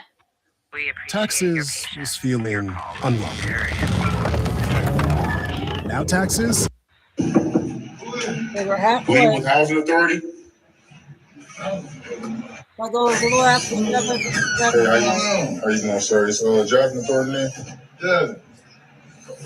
Hey, how you doing? Hey, how you doing? Lee, with Housing Authority. We're here to serve an eviction. I don't know, they said that you people, that you had, 30-day notice, everything. Hold on, sir, please, sir, don't touch him. No, sir, listen. Everybody calm down. Okay. There's a baby there. Everybody calm down. Please, for the love of God, calm down. There is a baby standing right there. Right there. And I am so worried for these children that are a part of these households that get evicted with nowhere to go. As I've said in previous videos, children are completely innocent in all this. They don't ask to be born to the people that they are born to. And when they are born into a life where they can't rely on their parent to provide a roof over their head or food in their belly, that breaks my freaking heart because these kids don't have a choice. They don't have a choice. And they were given 30 days. And this is something to also remember, because sometimes we watch these videos and people are clearly upset. They say, I have nowhere to go. And while that is probably true, they probably don't have anywhere to go. It's not like they woke up one day and someone was coming to kick them out. Everybody is given notice. By law, they have to be given notice of an eviction and be given enough time in the eyes of the law to leave and find someplace else to go.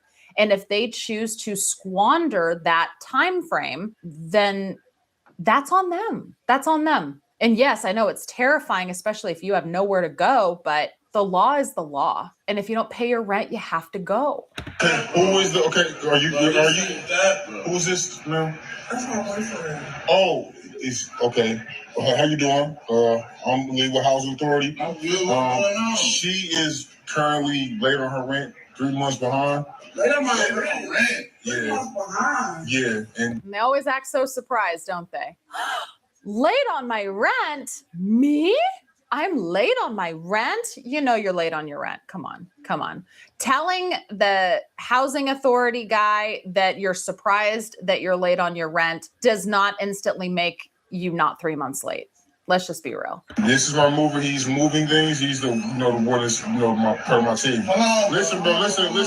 Can you tell something? Listen, y'all. Everybody, calm down. Everybody just relax. He is supposed to be moving things.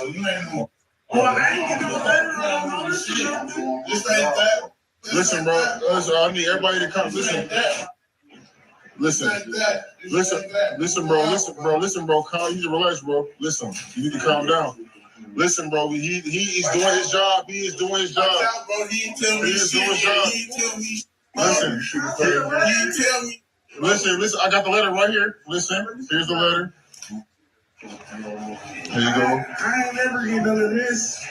So they said they've been giving you notices for like the past 3 months. You haven't been. You're late. What you talking about? What you talking about? You should have paid this earlier. I did. Listen.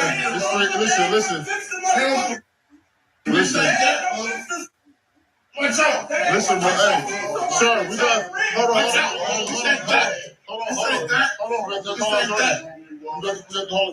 This ain't that, boss. This stuff has to go. She had 30-day notice. This is the day. We're serving the eviction. She didn't go to court. She didn't even show up. She didn't even, I really don't feel bad. I feel bad for this baby. I feel bad for this baby having these two idiots as parents. That's what I feel bad for. She didn't even show up to court. And apparently her man's been giving her money. What's she been doing with that money? So many questions. Sir, I didn't know nothing about this. That's going on right now. No, and y'all ain't giving no letter, but y'all just now showing this. Yo, we sit there. Sir, can you please? What's going on? Sir, can you calm down? Tell me what's going on. Like, Sir, you ain't telling me enough information. Hey, call. Listen. This ain't that, boss. Listen, this ain't that. Sir. This ain't that. Tell me, relax. Bro, listen, you need to calm down. Listen, sir. Do your job. Do your job. Listen, so. That's fine. It's fine. Bro, move that real estate on the flat screen. Move all this stuff up. It's fine. Sir. Look at you, bro. Watch out, bro. I know my. You need to get out. You need to get out. You need to get out. You need to get out. Whatever you gotta do. I'm gonna. She right by the door. Wait. No, you gotta get out this house, sir. You need to go out this house. Everything. So grab. We'll give y'all a couple minutes to grab whatever you're gonna get. All right. What's going on? You got any hip No, don't babies? touch no babies. We got the babies. Don't worry about all that. Like I said, man. Yeah, there's two babies.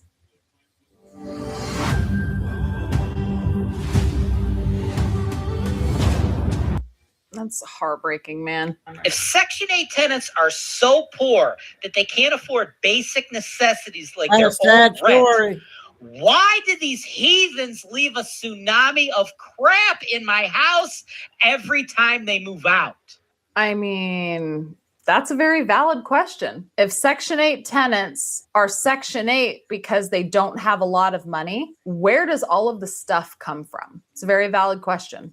Today, the sheriff is finally evicting my tenant who has been living in the unit for 2 years rent-free. Chicago is very tenant-friendly, and if you know the law, you can delay your eviction for years. My tenant used to be a realtor, so he knew all the ins and outs. He avoided being served multiple times, requested multiple continuance at the court, requested even a change of judge because he said the judge didn't like him, and also requested a trial. This was a nightmare for me. I spent so much money and so much time in going through court. Something like that would make me never, ever want to be a landlord. Let's be real. I don't think I ever want to be a landlord without having seen this video. Yeah, the fact that Chicago is so tenant friendly, all of their laws protect the tenants, not the landlords. It took 2 years for this landlord to get this tenant out. And let's talk about the quality of that door. That door is not coming down very easy. But yeah, it's just like, wow, 2 years living rent free and couldn't get that tenant out. That tenant was a realtor and knew all of the laws. That is sleazy. Okay, you already know this one's going to be bad. Storm door busted out, but I just now was able to get in. So if you watched the previous video, you know that this tenant was evicted and then decided to break back into the place after the sheriff had escorted him out, after 60 days of having his time in court and yada, yada, yada. So he was less than happy. So I'll show you what he did. In addition to busting out the storm door and breaking into the house, he decided to take a hammer or something circular and bust holes all throughout the house in the drywall. Now, why are you going to take your frustration out on these poor drywall? I mean, this drywall did nothing but keep rain off your head for like 8 months or however long you were in this house. But that's not all, folks. More holes. More holes. I bet those were fists. Don't those look like fist holes? They look like fist holes to me. So when you have a hole like that, you just can't patch it. Well, maybe you can patch it. There's going to be a lot of patching. But he also decided to break out every single window in the house from the inside. And I mean, every window. There's 12 windows in this house. 12 windows busted from the inside out. Busted. In addition to leaving all this stuff, which I had to pay somebody to trash out. Hey, anybody want some videos? The 5 heartbeats. There's Jet Li. The price is right. Come and get it. And more holes in the kitchen. There's the kitchen. Ew. Yuck. That's where he busted in the front door. This is after the police escorted him out. Oh, another hole. This is the living room. More windows busted and more holes. And more holes. And more windows and more holes. If I was this landlord, I would be sobbing. This is insanity. Insanity. The destruction of this property because this tenant didn't pay rent and had to be evicted. Why are you taking it out on the landlord when you didn't pay your rent and had to be put out? I don't understand this. Only 5 minutes.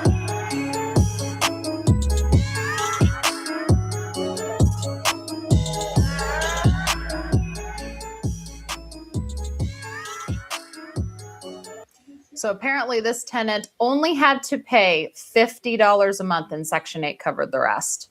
And they didn't make $50 a month in rent payment. So they got evicted and this is how they left the property. Wow.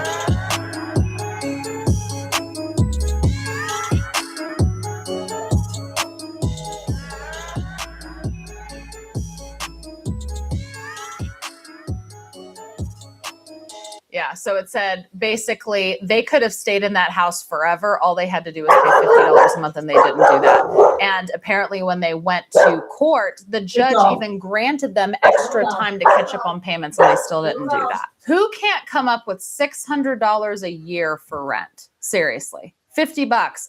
You can't find $50 to pay your rent, but you can get a bottle of Patron? Seriously? You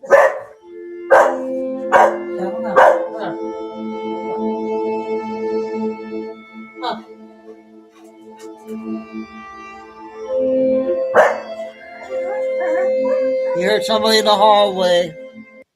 We've got passion, we've got determination. Like, and if we set our sights on something, you better believe it's happening. We always feel like it. They just went wild with paint in that entire house. Wow. At this point in time, you have to leave the property. I don't want to take you to jail. I really don't. I'm just asking you to leave the property. Because you know you won't. No, I'm not You wrong. know you The won't. court has already told you. You know you won't. Okay. The court is wrong, you won't. Okay. Even the supervisor. Now the office is closed. Okay. Suddenly the office is closed. There's not something fishy about that? Nothing fishy about that? Nothing is fishy about that. Okay. This is your country, have fun. No. This is your country, have fun. No, let me go. Let me go. Let me go. This is your country, This is your country, have fun. Let me go. This is, let me go. Sir, do not touch me, let me go. Letting you know you're not free. You're not free. This is your country. Please do not fight. Let me go. Do not resist. She's got all that paperwork there, and she was refusing to leave, saying that she has every right to stay in the apartment. Nope, she's getting arrested. Stop resisting. Please stop resisting. Please stop resisting. Please stop resisting. Please stop resisting. Okay, don't touch her, please. Don't do it. Let me go. Let me go. Don't make it. Let me go. Let me go.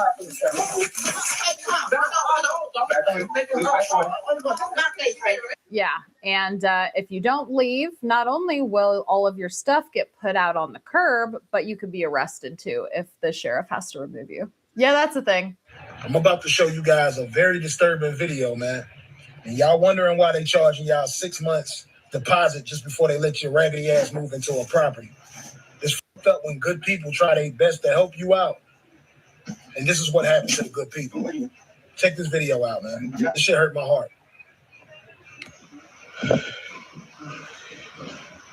Like, because I asked you to leave because you did not pay your rent.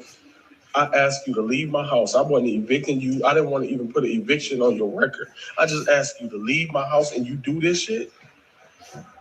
Like, because I asked you to leave my house and you wouldn't leave, talking about, Timmy, you gonna have to take me to court? You do all this, though?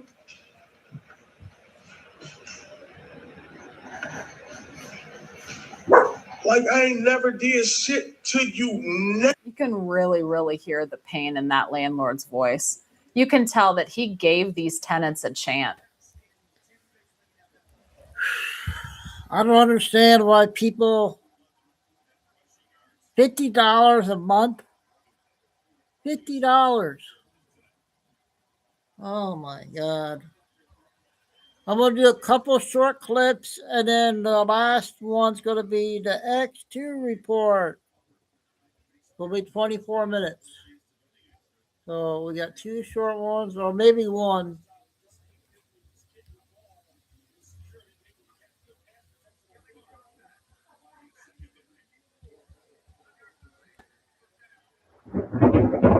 Patriot Princess. Under 5. You demanded the Epstein list? I think you're about to get it.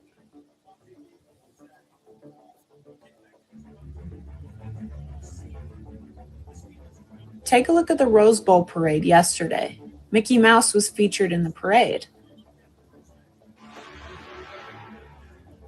Q-Post 4730, the Mickey Mouse clock. And look how it's laid out. It's laid out in an X.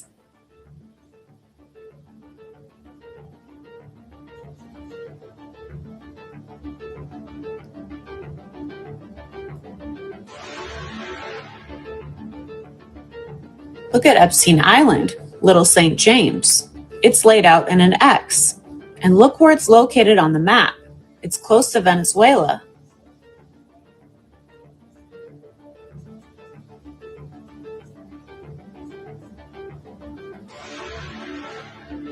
Look where our military fleet is positioned. The Panama Canal, Venezuela, Epstein Island, Haiti, which was the Clinton Foundation's playground, and Guantanamo Bay Prison. It's all right there.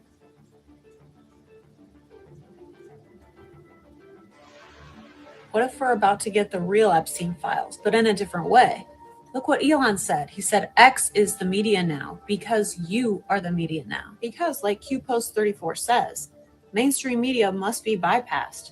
Mainstream media is not for the people. They're bought and paid for and scripted by the cabal. And today marks 10 days since Christmas. QPost88, 10 days, darkness, scare tactics, MSM. I just heard a dog in the hallway. Mainstream media must be bypassed. They cannot be trusted. And like Elon said, you are the media now. Yeah. What if they go live and stream it on X and show the real Epstein Island and put out the real Epstein list and show what's really going on in Guantanamo Bay Prison and who's really there? It's interesting because the military is strategically positioned right now to hold the line if they do something like that. And don't forget what happened in Venezuela.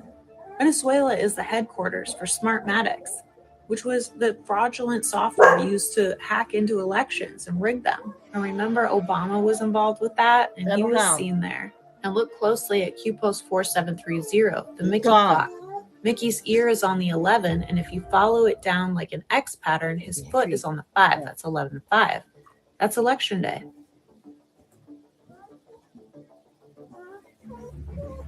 And look closely at what President Trump posted on January 2nd. A picture of a dead eagle, and he said, Eagle's going down. Eagle's going down, 157. Decertification, 157. The stage is set, 157. What if it all comes at once? The truth about Epstein Island, Clinton Foundation in Haiti, Guantanamo Bay Prison, the Clintons, and decertification, and the election fraud in Venezuela with Smartmatics and Obama. What if it's all connected? And what if we get it all at once? And what if we get it in a way that we're not expecting? Like live streaming through X or something. You are the media now. Yep. I'm the media, right? That was a good one. Patriot Prince. She's right. That was a good one. So the last one will be a 25 X2 report. Everybody likes the X2 report. First one of the year.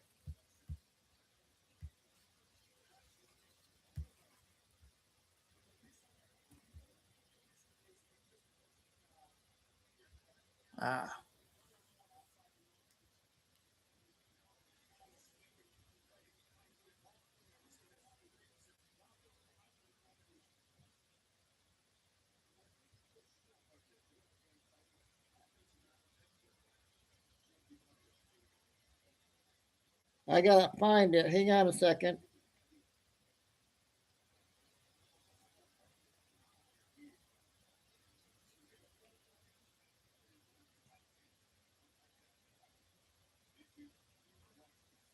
Okay. Hey, last one, Chico.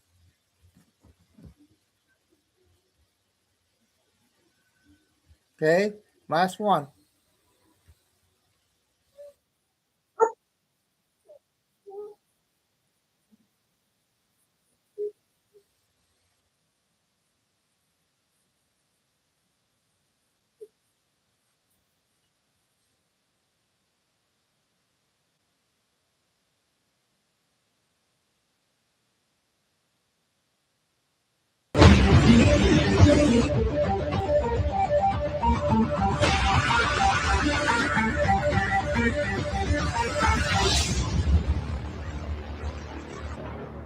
Yep, Larry.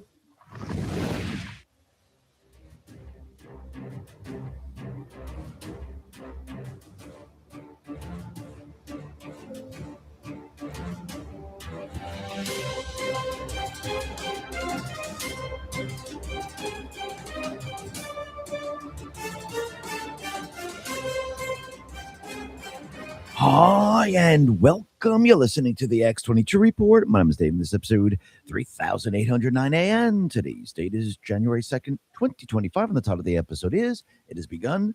In the end, the people will turn on the central bank. The system is about to change.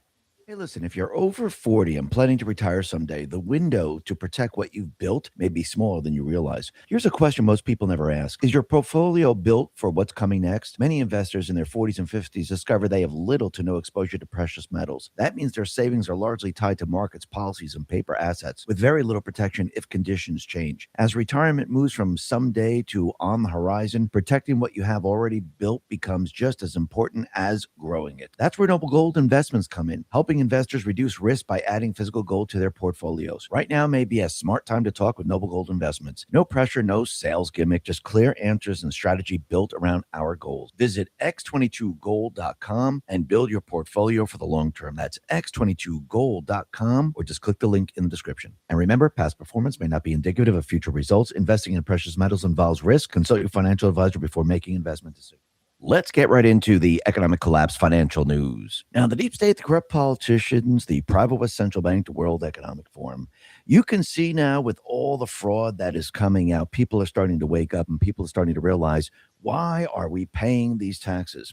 Now, this is, I do believe, is just the beginning, because, again, if you're going to get the people on your side and you're going to create the narrative that we shouldn't be using the central bank, we should be taking the money in from the outside, we shouldn't be taking the money internally to fund our entire system, you need to show the people why this doesn't work and why we need to move away from it. And I do believe this is the first stages of the entire narrative that Trump is going to be creating, because in the end, if you're going to get rid of the central bank, if you're going to get rid of the deep state players, you need the people on your side and you need to push against it.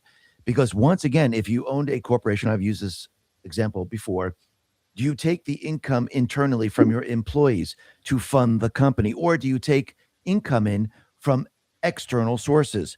Well, you take it in externally to support your company. So why would we take the money from the people internally to support the entire government structure? Basically, what the central bank has done, it has turned everything around and did the opposite of what the founding fathers wanted. And they were able to gain control over the people and make them work harder and harder to fund their criminal system, to fund what they wanted, not what we, the people, wanted.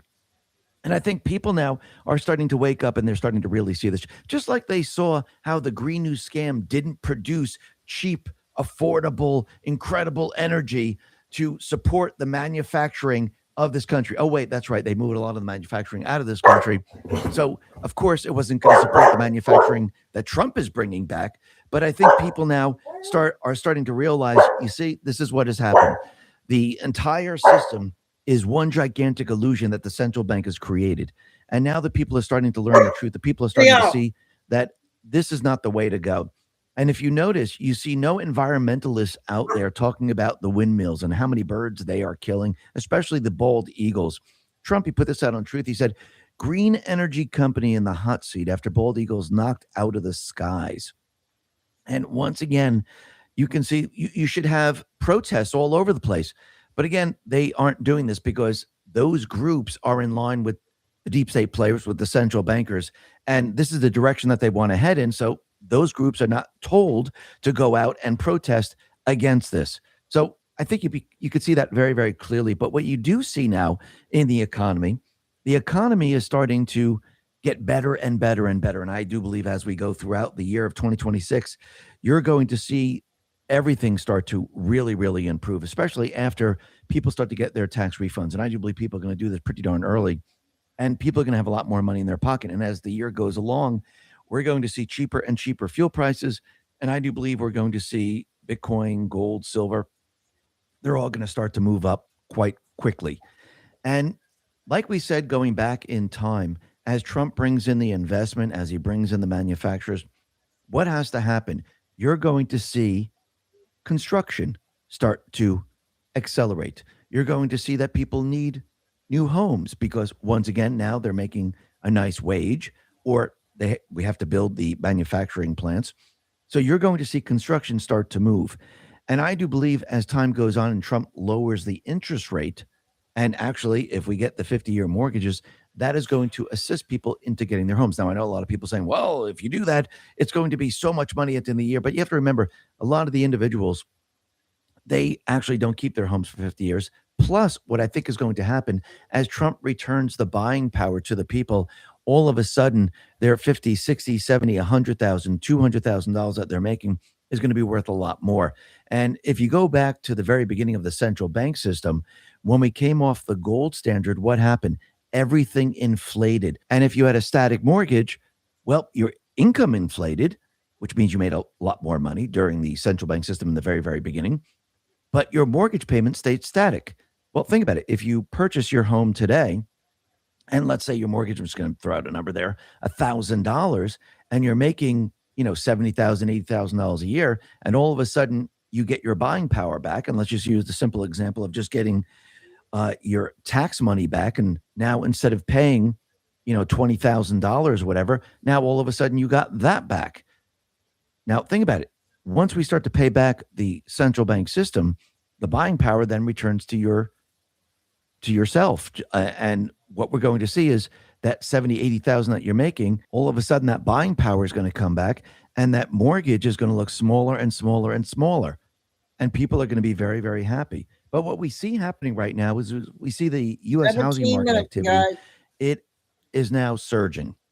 Gobisi Letter on X put this out and said, pending home sales jumped 3.3% month on month in November, well above expectations of 0.9% increase. This marks a fourth consecutive monthly gain, matching the longest streak seen during the 2020 pandemic. Contract signings improved across the U.S. region last month to their highest levels of 2025. The West posted the largest increase, followed by the South, the nation's largest home selling region. As a result, the pending home sales index is up to 79.2 points, the highest since February of 2023. Home buyer activity is regaining traction. And I do believe we're going to see this increase over time. I think we're going to see this really start to shoot up. And especially once the rates really come down and Trump approves the 50-year mortgages, it's going to bring a lot of people back into the housing market, and there's going to be a boom like we've never seen before. And as the manufacturers are brought back to this country, you're going to see a lot more construction jobs because you have to build roads, you have to build the manufacturing plants. People are going to want houses around these plants. So I think we're going to see a lot of things change. Now, what's very interesting is people are starting to realize that the entire system is one gigantic fraud. And that's what the central bank system really is. It's one gigantic fraud. And the central bank has been using this against the people since we came off the gold standard. Yes, I know they came into existence in 1913. They started to take control, but you have to remember they had to prep. And in the 40s, right after World War II, we became the reserve currency. Then they had the leverage, and they were able to put everything into place for the 70s, where they took us off the gold standard. So this is my face at 60. No makeup, no filter. Just one aloe vera trick every single day. This is the they're very patient. They wait, and they make sure that everything is set up for what they want. Paul. But now people are starting to realize that the central bank is a gigantic fraud, and people are questioning why we're paying taxes. Arthur McWaters put this out and said, this is shocking. U.S. collects $2.4 trillion in income tax, but spends $1.5 trillion on fraud. If we didn't have to pay for fraud, only $900 billion would need to be collected. This means anyone with less than $500,000 in income could pay literally zero in income tax. We don't need to raise taxes. We need to cut fraud. Elon said yes. Now, I do believe we should take this to the next step, because once again, we shouldn't be paying taxes whatsoever. Yes, state tax, but income tax on your labor, that you shouldn't be paying. I do believe that money should be coming from the outside. And this is why I do believe Trump has set up the parallel economic system, the tariff system, because once again, he's going to wean us off of the central bank system, which collects their money internally. And you could see that this is one gigantic fraud. And like we said from the very, very beginning, the debt that the United States has, is it the debt from the people, or is it debt through criminal activity? Well, if it's debt through criminal activity, are the people on the hook for this? That's the big question. And actually, if we start to look into the Federal Reserve, and they have criminal activity, and they've been adding to our debt. Do we have to pay this all back? And I think Trump is now pretty much, hey, listen, if you're over 40 and planning to retire someday, the window to protect what you've built may be smaller than you realize. Here's a question most people never ask. Is your portfolio built for what's coming next? Many investors in their 40s and 50s discover they have little to no exposure to precious metals. That means their savings are largely tied to markets, policies, and paper assets, with very little protection if conditions change. As retirement moves from someday to on the horizon, protecting what you have already built becomes just as important as growing it. That's where Noble Gold Investments come in, helping investors reduce risk by adding physical gold to their portfolio's. Right now may be a smart time to talk with Noble Gold Investments. No pressure, no sales gimmick, just clear answers and strategy built around our goals. Visit x22gold.com and build your portfolio for the long term. That's x22gold.com, or just click the link in the description. And remember, past performance may not be indicative of future results. Investing in precious metals involves risk. Consult your financial advisor before making investment decisions. Setting this all up to show that most of this debt is not because of what we, the people, have been doing. It's done through criminal activity. And like we said before, a lot of people now are starting to wake up and starting to understand that, wait a minute, I'm working this hard and this is going to all this fraud. And like we said before, yes, you're paying for the criminal syndicate. You're paying for them to cheat in the elections. You're paying for all of this. They're using your slave labor to fund themselves. And Matt Van Swal, it looks like when he just got off work, he just had an epiphany, and all of a sudden he said, whoa, wait a minute. So I'm working for a criminal syndicate and they're just taking my money. Take a listen. I just got off work and it dawned on me that 30% of everything I made today probably went to some stupid scam, some snap fraud, some Somali daycare, some crazy crap. For probably put illegal in a nice hotel today. I don't know what I did, but 30% of everything I made went to something insane. And here I thought, you know, saving money was the right thing to do. You know, scrimping, you know, thrift shopping, building DIY stuff instead. Like, I think I'm just an idiot. Like, these people clearly have no regard for the American taxpayer whatsoever. They just take our money and do whatever they want. They open up fraudulent businesses like it's easy, and it is. And that's so crazy, and that's got to stop. Until this stops, none of us should be paying tax dollars. Like, just go after the fraudsters and get our money back. Make sure there's no fraud occurring, and then we can restart paying taxes. But this is insanely demoralizing. As a taxpayer, it's demoralizing. I want my money to go to people who need it if they do. I do want my money to go to people that are really hungry and need SNAP. I want my tax dollars to go to that. People that can't afford health care, veterans. Like, I want my tax dollars going to that stuff. Infrastructure. I don't want my tax dollars going straight to Somalia or to some terrorist organization. Cut it all out. Just end it right now, because we're all fed up. I'm fed up. I don't even make videos like this very often, but I'm so angry. Just doesn't feel like anyone's being held accountable for this fraud. And tomorrow is January 1st, and we're all going to have to pay federal income taxes by the end of April. And that just is boiling my blood when I see all of this fraud and how easy it is to perpetrate it. This should be hard, like insanely, impossibly difficult. And it's very easy. And it's very frustrating for all of us who have put in a lot of hard work to build a life to see 30% of everything we make just going straight to fraudsters. It sucks. Now, he does have it right. Now, I know he says I'd like to pay taxes for the infrastructure. I like to pay taxes to help the hungry. But again, if you would like to do that, that is called giving to charities. Now, if people want to do that, that is fine. But I'm in the camp that no, we should not be, the government should not be taking our money, and this money should be going to other places. No, the money that we work for, that is our labor. We keep that money. The government is funded via tariffs.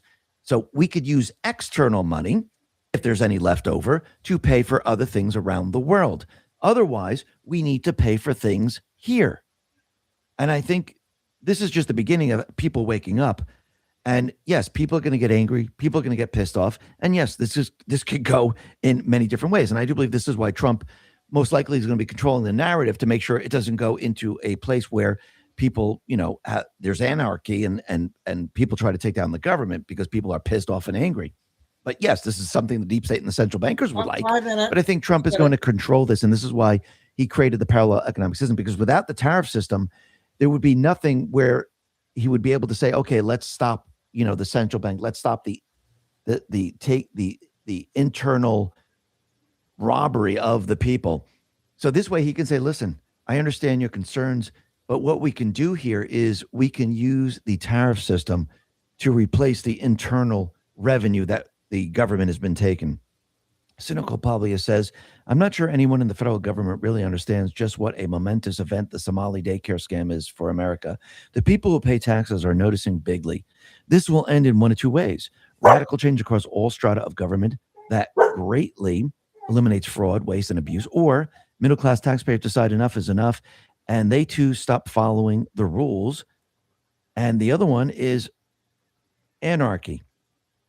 So basically, this can go many different ways. And I do believe this is why Trump created the tariff system. So this way, yes, he can appease the people, of course, wean us off the central bank system, and allow the tariff system to take over. And will that make people happy? Will we see prosperity? Absolutely. And I do believe this is the direction that we're heading in. Arthur McWhorter says, let me get this straight. In 1913, 0 American families paid income tax. In 2025, every family paid income tax, and about 2/3 of it just covered fraud. We become a tax farm for politicians to enrich themselves and anyone who they can import to vote for them. Absolutely. And Elon says, there's one simple dental hack anyone can do to rebuild gums and teeth and never see a dentist again. People are healing. Right on target. So ask yourself a very simple question. Before 1913, before the private central bank system, why didn't we have income tax the way we have it today? Because we were taking in money from the outside. This is why Trump says, if you look back at Andrew Jackson, at McKinley, the country became very, very wealthy using tariffs. And this also cuts down on fraud. Because again, if you have an open-ended credit card, and you just borrow and borrow and borrow. But can you imagine if you're in your own home, you had an open-ended credit card, and you weren't responsible for paying any of the debt that you took out? Wouldn't you just keep taking debt out? Because, hey, I'm not responsible. I can get a new car. I can get a new house. I can refurnish everything. I can redo my house. I can take this money and use it for other things because I'm not responsible. Well, that's how these crooks feel. This is what they do. I don't have to worry about it. Everybody else does. And I can make myself very, very wealthy. That's what you've been witnessing. And now I do believe it's all coming to an end. But when you look at Trump's economy, he's building it very, very quickly. It's getting stronger and stronger every single day. Qantas Insight says global capital is betting on America, and the numbers are impossible to ignore. Foreign private investors are buying U.S. assets at a 1.65 trillion annual pace, up nearly 40% from the last year.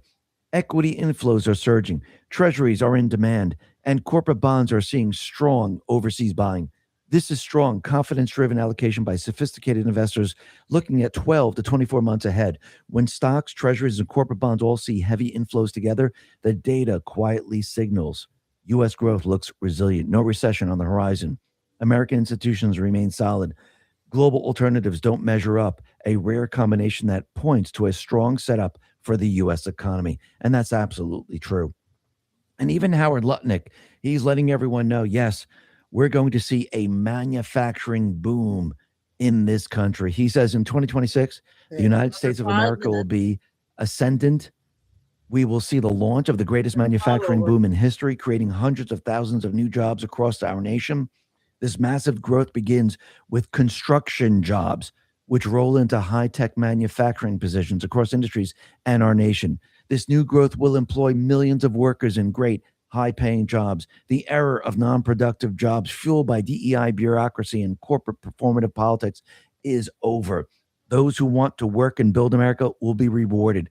Great positions and opportunities will be plentiful. The time is now to make America great again, to the amazing success of America and the American worker in 2026.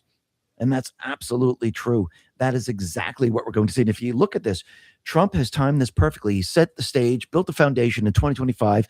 And in 2026, you're going to feel the results, the rewards from all of this.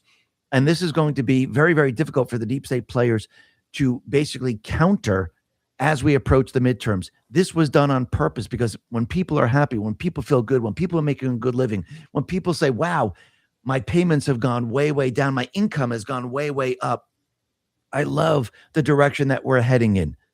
You know what people are going to want? They're going to want more of the same. And Trump, he's going to give it to the people because, again, if you want more, if you want things to get better, you get rid of the central bank. You actually take the tariff system, the technology system, the sale of gas, the gold card system, and you basically ramp it up. And that's what you're going to see. Trump, he put this out on Truth. He said, the United States has set a world record on investments being made into our country. It is trillions of dollars more than number 2, China. This is singularly because of tariffs and the fact that if you make your product in the U.S., there are no tariffs. Hence, factories and businesses are being built all over the country at a level never seen before. Congrats to the USA on this incredible achievement, President DJT. And that's exactly what we're going to see. And you're going to see by the mid-year of 2026, you're going to see factories popping up, new roads. You're going to see homes, people going to work there, people making more money. And as Trump weans us off of the central bank system and says, okay, we have enough in the tariff system to give dividends. We have enough in the tariff system to wean people off of their income tax. It might not be everybody at once. Just like when the central bank came into existence, they started with the wealthy. Let's tax the wealthy. Everyone else, you're not going to be taxed, just the wealthy. And of course, everyone was like, yeah, let's do it. And then all of a sudden, the upper middle class, the middle class, the lower middle class, and then everybody. Trump, if he starts with the poor, the lower middle class, which is a lot of the country, people are going to be all for Trump, all for MAGA, all for we the people. Because now people are going to have the buying power. If people have the buying power, they feel good. They put it back into the economy. And with these better jobs that are coming into this country, because Trump is reversing everything the central bank has done, people are going to see, wow, this is incredible. You see, Trump is building the narrative to restructure the Federal Reserve into the Treasury and give that power of the creation of currency back to the people. He's going to take it away from a centralized system that tries to control our lives, that enslaves us with taxes, enslaves us with inflation, and makes us work harder and harder. Because you remember, the money that you earn, you should keep every single dime. And I do believe Trump is going to give that power back to the people. And we could see this year is going to look absolutely incredible. Listen, everyone, thanks a lot for listening. Be well, be safe, and especially be prepared. Thanks a lot. Our first X2 report of the year. Sounded pretty good. All right, everybody. 2 shows today. So tomorrow I'll be back at 5 unless something breaks in the morning. Okay, let's get some rest. And Lucy and Tim, the blue wrenches out there. And God bless everybody. Love all. Remember, please hit the like. Okay. Stay safe, stay strong, keep the faith, and never give up. Signing off, Chico and Dude, till tomorrow evening. Have a good rest of the weekend, everybody, and we'll see you tomorrow night.